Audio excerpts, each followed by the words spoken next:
Au cours de la dernière décennie du XIXe siècle, la France, mais aussi la Belgique, l'Angleterre, l'Allemagne, l'Italie, l'Espagne et les États-Unis, sont frappés par une passion d'un nouveau genre, l'affichomanie, littéralement la folie des affiches.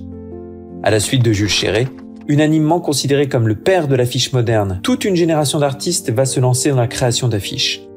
Les plus célèbres s'appellent Henri de Toulouse-Lautrec, Alphonse Muchat, Pierre Bonnard, Théophile Alexandre Steinlen et Eugène Grasset. Et tous vont donner à l'affiche ses lettres de noblesse en la considérant comme une nouvelle forme d'expression artistique à part entière. Parallèlement à cet élan créatif, on observe un intérêt grandissant de la part de certains amateurs qui perçoivent à leur tour l'affiche illustrée comme bien plus que de la simple réclame. Enthousiasmés par ses qualités esthétiques et convaincus de ses vertus documentaires, les affichomaniaques se multiplient et se ruent sur ces affiches qui font leur bonheur. Dans le sillage d'Edmond Sagot, qui fut le plus puissant de tous, des marchands d'estampes et des libraires se mettent à commercialiser des affiches et à éditer des catalogues qui sont autant de guides de référence pour les collectionneurs. C'est dans ce contexte que paraît fin 1895 le premier numéro des Maîtres de l'affiche.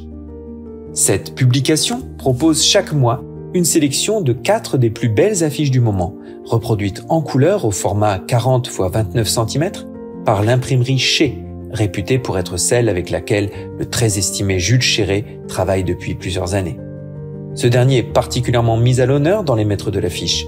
On compte pas moins de 60 de ses productions parmi les 256 images au total que recèle la série complète. Les autres artistes considérés par les collectionneurs, les marchands et les critiques comme les figures de proue du genre sont eux aussi très bien représentés. L'un des intérêts majeurs des Maîtres de l'affiche est aussi d'offrir une visibilité à nombre d'affiches dotées d'indéniables qualités, bien que conçues par des artistes moins réputés. Cette publication propose ainsi un panorama étonnamment riche et diversifié de la production d'affiches artistiques à la Belle Époque, mettant en avant des œuvres françaises, mais aussi étrangères, permettant ainsi aux amateurs de découvrir des affiches invisibles sur les murs de France. Agrémentée de compositions inédites, spécialement conçues pour les abonnés et signées de la main d'affichistes renommés, la série complète des Maîtres de l'affiche a été pensée par ses concepteurs pour servir de collection de substitution à ceux n'ayant pas les moyens ni l'espace nécessaire pour s'en constituer une composée d'affiches originales.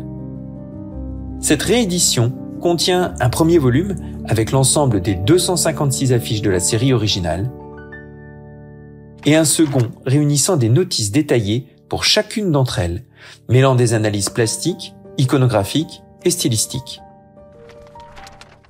Du raffinement ornemental prisé par Muchat et les ténors de l'Art Nouveau, aux compositions éclatantes de couleurs de Chéret et de ses suiveurs, en passant par les compositions épurées de Toulouse-Lautrec et les propositions radicales des nabis, c'est tout le langage de l'affiche illustrée qui est ici décrypté. À ceci s'ajoutent des précisions historiques, visant à expliciter les événements promus ou à préciser l'usage des produits vantés, autant d'éléments qui font des Maîtres de l'affiche une fenêtre ouverte sur l'art et la culture de la Belle Époque.